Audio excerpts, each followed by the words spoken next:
Shares of FedEx fell Wednesday. The drop comes after the courier cut its full-year outlook. FedEx is grappling with the labor shortage that's driving up costs and slowing down deliveries ahead of the all-important peak holiday season. The firm said the staffing problems forced it to shell out $450 million in additional year-over-year costs tied to higher pay, overtime, and payouts to third parties to help it meet shipping obligations. Chief Operating Officer Raj Subramaniam called the worker shortage, quote, the biggest issue facing our business, adding, overcoming staffing and retention challenges is our utmost priority. To meet the challenge and ease the strain, FedEx plans to hire 90,000 holiday workers this year.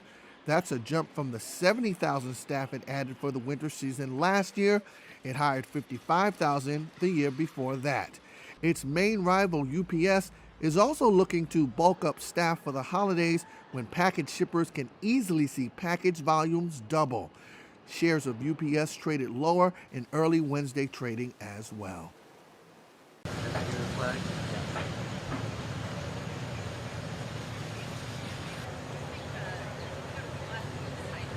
No, I don't agree with that at all. I think there's every prospect of a free trade deal with the United States, but in the meantime, what we are doing are taking practical steps to help our exporters. So you've already seen the ban on British beef lifted, you've seen the tariffs come off Scotch whisky, we've sorted out the Airbus Boeing dispute, which has been going on for decades, and I can tell you today that what we're going to get from the United States now is a lifting of the ban on the long, decades old ban, totally unjustified, discriminating against British farmers, the ban on British lamb. So we're going to be able to export British lamb to the United States for the first time in decades. It will be for the kebabs, the koftas, the lamb burgers of the people of the United States will be supplied at last by Britain, and fantastic juicy cuts of Welsh lamb and everything else. So it's about time too. And what we're wanting to do is make solid incremental steps on trade. The Biden administration is not doing free trade deals around the world right now, but I've got absolutely every confidence that a great deal is there to be done, and there are plenty of people in that building behind me who certainly want to do one. Battery power is ahead in the race to become the car technology of the future, thanks to the likes of Elon Musk's Tesla, but don't rule out the underdog, hydrogen. That's according to major automakers like BMW and Audi. They are just two of the firms developing hydrogen fuel cell passenger vehicles as the industry moves away from fossil fuels to meet climate targets. Germany itself has bet billions on hydrogen fuel in sectors like steel and chemical. BMW is hydrogen's biggest supporter among German car makers and aims for a mass market model to be ready in around 2030. Its rivals are also investing.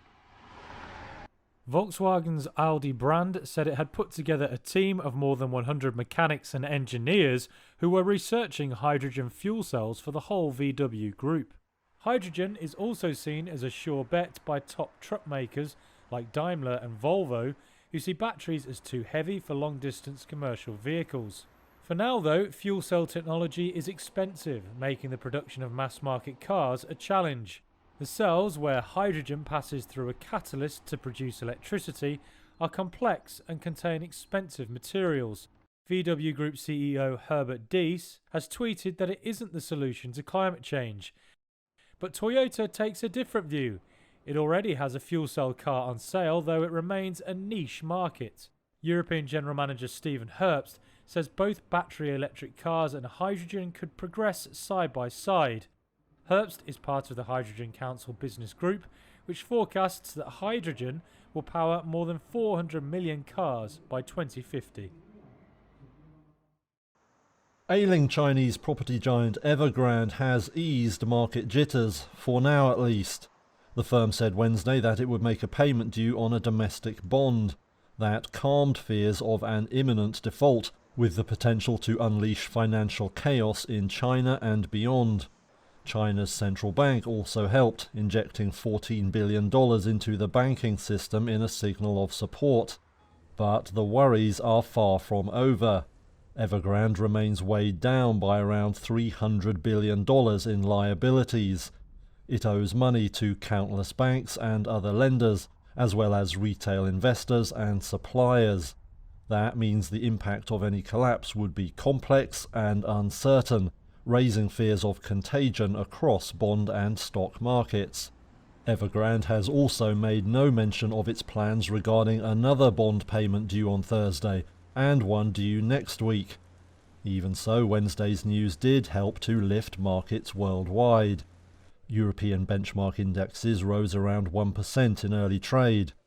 Evergrande's Frankfurt-listed shares jumped by around a quarter.